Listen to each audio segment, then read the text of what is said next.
आणि आता जाऊयात थेट नागपूरमध्ये देवेंद्र फडणवीस बोलतायत। जिस तरीके से हिट एंड रन की जो केस हुई है, जो बावनकुड़े का लड़का उसमें था, क्या कहेंगे? ऐसा है कि उसकी पूरी जांच पुलिस कर रही है और उसमें एफआईआर भी पुलिस ने दाखिल किया हुआ है। उसके सारे तथ्य भी पुलिस ने सामने लाए हुए हैं। अब जिस प्रकार से उसके ऊपर राजनीति की जा रही है, मुझे लगता है वो गलत है।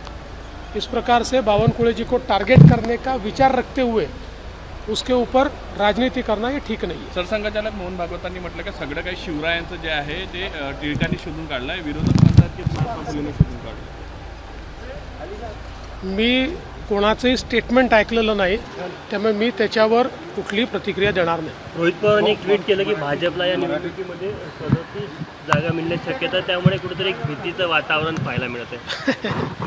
त्यांनी 37 दिल्या, केवढं मोठं त्यांचं म्हणजे काय म्हणावं, केवढं मोठं हृदय आहे त्यांचं। त्यांनी 37 जागा भाजपला दिल्या। धन्यवाद। अनिल देशमुखांनी म्हटलं आहे की देवेंद्र फडणवीस जाणीवपूर्वक माझ्यावर कारवाई करतात, 4 वर्षापूर्वीची केस उकरून काढत आहे आणि मला तुरुंगात टाकतील असं। सहानुभूती मिळवण्याचा केविलवाणा प्रयत्न या व्यतिरिक्त याला काहीच संबोधता येत नाही। आपल्यालाही माहिती आहे ही केस आमचं सरकार आल्यानंतर आम्ही CBIला दिली होती आणि केस काय आहे तर त्या केसमध्ये स्पष्टपणे SP दर्जाच्या अधिकाऱ्यांनी बयान दिलेलं आहे की अनिल देशमुखांनी माझ्यावर दबाव टाकला की गिरीश महाजनांना आरोपी करा, गिरीश महाजनांवर मोका लावण्याचा प्रयत्न केला, गिरीश महाजनांना जीवनातून उठवण्याचा प्रयत्न केला।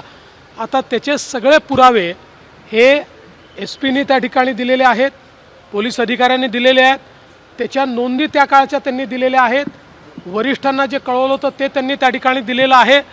त्यामुळे CBIने ही कारवाई केलेली आहे।